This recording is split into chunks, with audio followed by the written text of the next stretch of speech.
Hi hello மக்களே, இன்னைக்கு நம்ம பார்க்கக்கூடிய படம் வந்து டேவில். இந்த படத்தோடைய ஸ்டோரி என்னன்னாக்கா, பூர்ணாவும் வித்தார்த்தும் வந்து ஹஸ்பண்ட் ஒய்ஃபா இருக்காங்க. வித்தார்த்துக்கு வந்து ஒரு அஃபேர் இருக்காப்புல. அந்த அஃபேர் வந்து பூர்ணாவுக்கு தெரிஞ்சதுக்கு அப்புறம் பூர்ணா இந்த மாதிரி ஸ்டெப் எடுத்தாங்க. பூர்ணாவுக்கு வந்து ஒரு ஒன் சைடு லவ் மாதிரி ஒரு அஃபெக்ஷன் இருக்குது. அந்த லவ்வர் வந்து வித்தார்த்துக்கு தெரிஞ்சதுக்கு அப்புறம் என்ன மாதிரி ஆக்ஷன் எடுத்தாப்புல, ரெண்டு பேர்த்தோடைய அஃபேரும் வந்து தெரியும் போது ரெண்டு பேருமே வந்து என்ன மாதிரி வந்து பாதிப்புக்கு வந்து உள்ளானாங்க, என்ன மாதிரி வந்து ரியாக்ஷன் ஏற்பட்டுச்சு அப்படிங்கறத படத்தோடைய கதை. படத்தோடைய பாசிட்டிவ் என்னன்னா, பூர்ணா அவங்களுடைய நடிப்பும் படத்துக்கு வந்து தேவைப்படுற அந்த கவர்ச்சி, காமம், காதல் இது எல்லாமே வந்து நீட்டா பிரசன்ட் பண்ணியிருந்தாங்க. படத்துல நம்ம ஏற்கனவே பார்த்த ஸ்டோரி தானே அப்படின்னு நமக்கு தோணினாலுமே ஒரு சஸ்பென்ஸ் வந்து ஒரு இன்டர்வல் வரைக்குமே இருந்தது. அடுத்து என்ன நடக்க போதோ அப்படிங்கிற மாதிரி ஒரு சஸ்பென்ஸ் வந்து இருந்தது. படத்தோடைய மைனஸ் என்னன்னாக்கா, கிளைமேக்ஸ்ல காட்டின அந்த எண்டு போர்ஷன் வந்து முன்னாடியே வச்சிருந்து படத்தை நீட்டா வந்து முடிச்சிருக்கலாம்.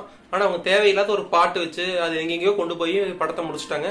மொத்தத்துல படம் பார்க்கலாமா வேண்டாமான்னு கேட்டீங்கன்னா, பழைய ஸ்டோரிங்க, சீரியல், வெப் சீரிஸ் இந்த மாதிரி நிறைய ஸ்டோரியில இந்த ஸ்டோரி வந்துருச்சு. புதுசா வந்து அட்டன் பண்றதுக்கு எதுவுமே படத்துல இல்ல. இருந்தாலும் மிக்சின் சாரோடைய ஒரு மியூசிக்ல, ஒரு கம்போசிங்ல ஒரு ஸ்டோரி பார்க்கணும் அப்படின்னு ஆசைப்பட்டீங்கன்னா கண்டிப்பா பாருங்க. ஒரு ஒன் டைம் வாட்சபிள். இந்த வீடியோ பிடிச்சிருந்தா லைக் பண்ணுங்க, ஷேர் பண்ணுங்க, கமெண்ட் பண்ணுங்க. நெக்ஸ்ட் வீடியோ சந்திக்கிறேன். எல்லாத்துக்கும் பாய்.